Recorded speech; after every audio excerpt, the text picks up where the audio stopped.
Guys, இந்த துங் Zhao கேமில் ஒரு கிளிச் இருக்குது. இது வந்துட்டு இந்த யூடியூப்பில் இருக்கிற கேம் தான். இந்த கேமில் இது இந்த வீடியோ போடுறதுக்கெலாம் யூஸ் ஆகுறது மக்களே. சரி வாங்க, இந்த கிளிச் என்னன்னு நான் சொல்கிறேன்.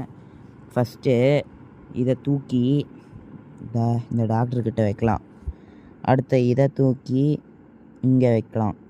அடுத்த இதை இந்த போலீஸ்காரங்கிட்ட வச்சுட்டு, இது இருக்குல்ல, இதை இங்கே வைக்காத, இங்கே வச்சோம்னா நம்ம வின்னு. ஆனால் உண்மை என்னன்னா, இவனை இங்கேயும் இவனை இங்கேயும் இவனை இங்கேயும் இவனை இங்கேயும் வச்சா வின்னு. அது இல்லாத இவனை இங்கே இங்கே இது சும்மா வச்சு பார்க்குறேன். இது என்னென்னா எனக்கு தெரில. இங்கே இங்கே இது லாஸ் வந்துருச்சு மக்களே. சரி விடுங்க, பாய். என்னடா இதை சொல்லாத போகிறானேன்னு பார்க்காதீங்க. நேற்று எல்எஸ்ஜி கூட தோற்று போயிட்டோம் சிஎஸ்கே.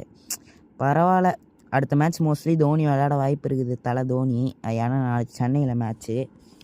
சரி நாளைக்குங்கிறேன் பாருங்கள், மே 18 ஜெயிச்சிருவாங்க. எஸ்ஆர்ஹெச்சை போட்டு தாக்குறோம்.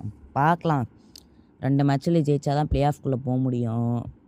பார்க்கலாம் என்ன பண்ணுறாங்கன்னு. நேற்று மேட்ச்சு கொஞ்சம் இதாக தான் இருந்துச்சு. பவுலிங் ஒன்றும் அவ்வளோவா இல்லை. ஃபீல்டிங் கேட்ச்சு 2 கேட்சை விட்டுட்டாங்க.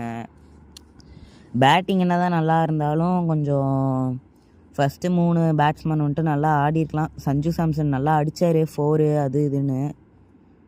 ஆனால் ருத்ராஜ் கெய்க்வாடும் தான் அடித்தார். சரி பார்க்கலாம். பாய் மக்களே. அடுத்த சிஎஸ்கே மேட்சுக்கு அப்புறமா வீடியோ போடுறேன்.